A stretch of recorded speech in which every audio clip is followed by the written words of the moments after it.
Saya pernah membaca sebuah artikel yang isinya sehebat apapun amalan kita tidak akan memasukkan kita ke surga.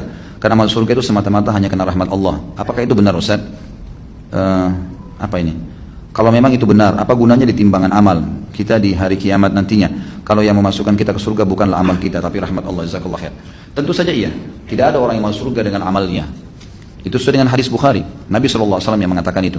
Tidak ada seorang pun di antara kita yang masuk dalam surga dengan amalnya. Maka kata para sahabat, Anda juga ya Rasulullah? Kata Nabi SAW, saya juga. Nah, tapi Allah telah memberikan rahmatnya kepadaku. Memang untuk masuk ke surga, rahmatnya Allah. Gitu kan? Mau contoh, rahmatnya Allah, sekarang antum berbuat dosa 50 tahun. Tidak ada amal solehnya. Nggak sholat, mabuk, mencuri, segala macam. Lalu antum taubat di umur 51 tahun, pas taubat setengah jam meninggal. Bisa masuk surga nggak?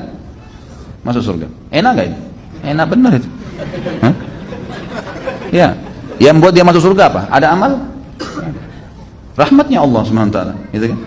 Antum juga biar beramal 50 tahun, ya. Tahun 51 meninggal dunia. Apa jaminannya amal antum ikhlas, tulus, khusyuk? Ada jaminan? Selama ini mengkhayal terus kalau sholat, ya.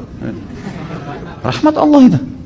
Orang umur 60 tahun, 15 tahun pertama, anggaplah 12 tahun, 13 tahun. Di Indonesia mungkin agak telat, orang balik mungkin sekitar 14 tahun, gitu kan? Anggap 14-15 tahun antum balik. Berarti kalau umur antum 60 tahun, 15 tahun sudah habis untuk masa anak-anak. Kemudian dipakai tidur 8 jam per hari.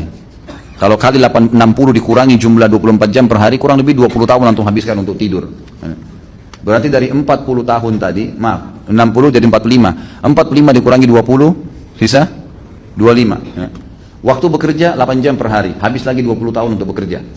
Sisa berapa umur antum untuk sholat malam, untuk ibadah, ya? Itu pun kalau orang tidak melalui maksiat, melalui amal terus, gitu kan? Yang jelas ada sebuah riwayat Bukhari menjelaskan, ada satu orang dari Bani Israel dulu, ibadahnya luar biasa, 500 tahun ibadah.